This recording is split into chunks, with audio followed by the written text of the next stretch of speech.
Nice one. Sweet.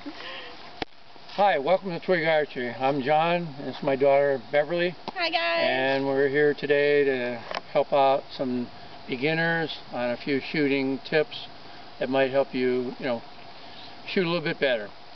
And Beverly's been shooting since she was a little girl, and she's a pretty good shooter. She's got pretty nice form. And we're going to go. Sure. We're going to go over this and show you a few pointers. First of all, we're going to get Beverly. Beverly normally stands with her stance in pretty much the standard stance with her feet, and the target being up there. Her feet are running pretty much. If you laid a ruler down there, it'd be running pretty much towards where the target area is. Now there's some other methods of shooting. One would be with a open stance, which this foot would be back, and the closed stance with this foot up this direction, like so. So those are a couple of just the different stance positions that you can get in. When you get into shooting, if you're shooting instinctively, you can shoot in almost any position down here with your feet. If you're getting into target shooting, like an Olympic shooter, you would want to have your feet more straight on, like Beverly normally shoots. So the next thing that's pretty important would be just taking the arrow out and putting the proper feather on the string. And normally arrows come with 3 feathers, one being an oddball, which would be the cock feather, and then you have 2 solid color here in this case, and they're orange. And when you put that on the string, the cock feather would go out. Beverly being a right-handed shooter, it's in a shooting position, the cock feather is going out to the left. So when Beverly brings the bow up now, there's a couple of different methods of shooting this way. You can draw from a lower position with the bow down here, and you can start your draw upward, or you can put the bow up initially and then draw straight back from there. And that's a real good method there, in my opinion, just to start out with, because when you come up drawing from the bottom, you're weakening your muscles as you come up, and it's a little better, I think, if you just start up there and you come straight back. Also a very good hunting type position, because there's less movement going on when you're drawing the bow. So the next important thing would be the release. Everybody talks about the release being so important, and it is. In Beverly's case, Beverly shoots what they call Mediterranean style, or split finger. Beverly puts her fingers on. She has 1 above the nock, 2 under the nock. The nock of the arrow is a nock on the string, right up underneath the nock, the little brass knocking point. And then Beverly's 1 finger goes over the top, 2 go underneath. And then same deal. She can just draw back in that position there, like so. Okay. Now, the 2 other important things here in shooting would be the release. And the release, which is going to come back after she anchors. You have to find a good anchor point on your face. Generally, most guys or people use the corner of their mouth, unless they're target shooters. If they're target shooters, they'll anchor underneath. The string will come up across. Actually, you'll even touch their nose sometimes.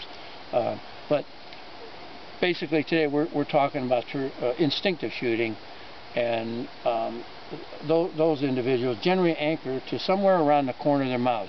The basic reason you have to reach that same anchor every time is that's the only way you're going to get good. If you're bobbing around here with your anchor all over the place, it's never going to be the same up there. Everything has to be the same here, and that would help you a lot. So in Beverly's case, you watch her draw back. She draws back with her index finger, I believe it is.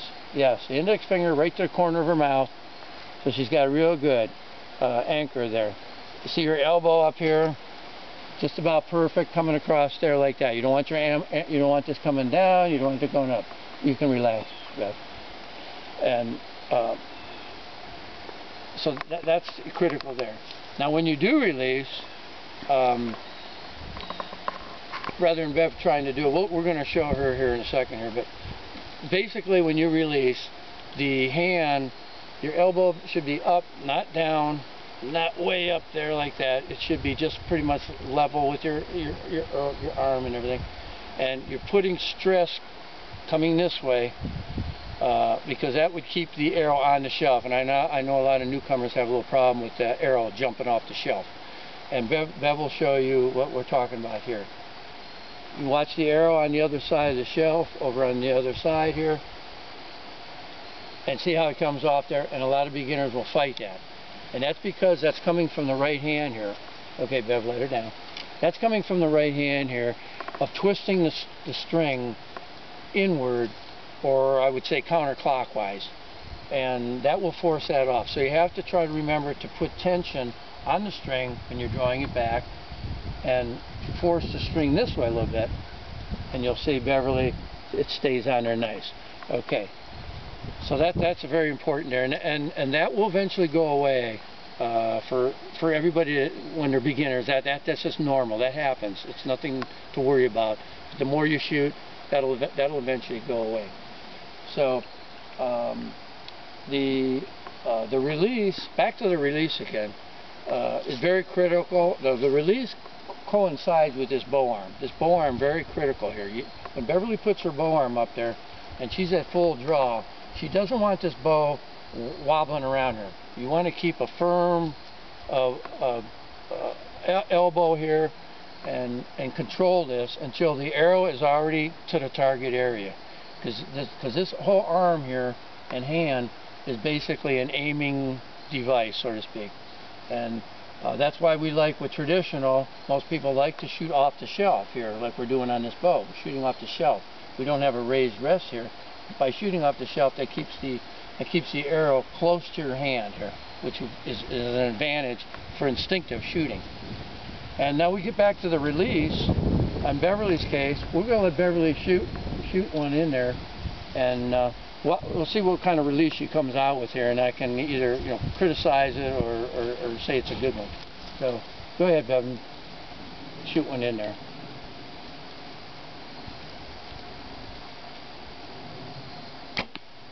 Okay, you notice Beverly's elbow stayed very nice here. Didn't go up, didn't go down. Her hand stayed right by her face, which would be very good. There again, you can have the hand stay here, or as you release, the hand and the follow through can just go straight on back like so, and that would also be very good. So either way you do it, the main thing is you keep your hand close to the face there, and I think that'll help you out a lot with your shooting. We'll try another one here, and you can get another view of Beverly's release and her anchor. Right to the corner of the mouth, and her hand stays right there, which is very good. You come out with the release this way, away from the face, and you develop what they call a pluck, will make your arrow go way left. So there's a lot of little things you'll learn as you go on. But anyways, I hope this helped you out today, and I know it's an exciting thing when you get into shooting bows, but it'll take some time, and you just got to keep at it and keep practicing. And we just hope this helped you out here with this short video we did here. So thanks for joining us today at Twig Archery. Remember to shoot twig and score big. Yeah, catch you later.